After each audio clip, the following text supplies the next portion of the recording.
అందుకే ఈరోజు నేను అడుగుతున్న మిత్రులారా, నిన్న మన కేంద్ర ప్రభుత్వం లేదా కేంద్రంలో అధికారంలో ఉన్న నాయకులను చేవెళ్ళ ఎంపీ వాళ్ళే, మెదక్ ఎంపీ వాళ్ళే, మల్కాజ్గిరి ఎంపీ వాళ్ళే, సికింద్రాబాద్ నుంచి ఎంపీయే కాదు కేంద్ర మంత్రిగా ఉన్నాడు.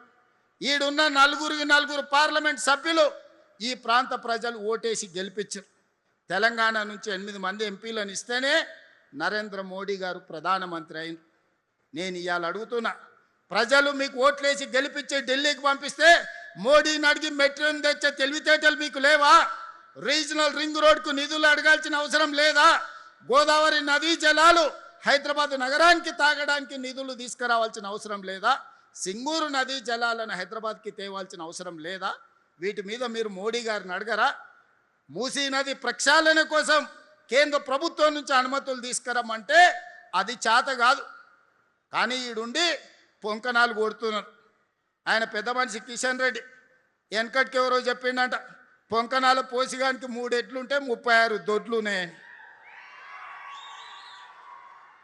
అయ్యా కిషన్ రెడ్డి, నువ్వు ఎంత మొనగానువో ఎంత లడాయికోతో తెలంగాణ వాళ్ళందరికీ తెలుసు. నీ తెలివితేటలు ఆపేయి.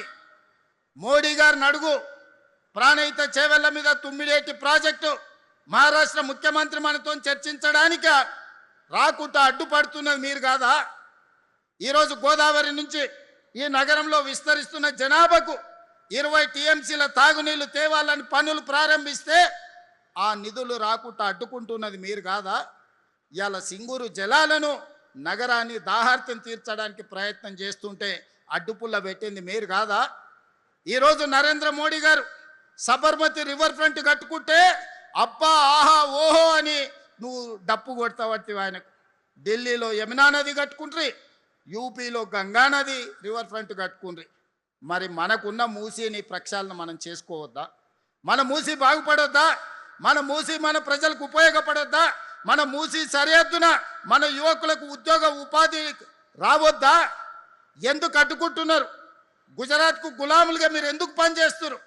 గుజరాత్ అభివృద్ధి చేసుకోవడం నరేంద్ర మోడీ బాధ్యత అయితే తెలంగాణ హైదరాబాద్ నగరాన్ని అభివృద్ధి చేయాల్సిన బాధ్యత కిషన్ రెడ్డికి, ఈటెల రాజేందర్కు, విశ్వేశ్వర రెడ్డికి, రఘునందన్ రావుకి లేదా అని నేను అడుగుతున్నా.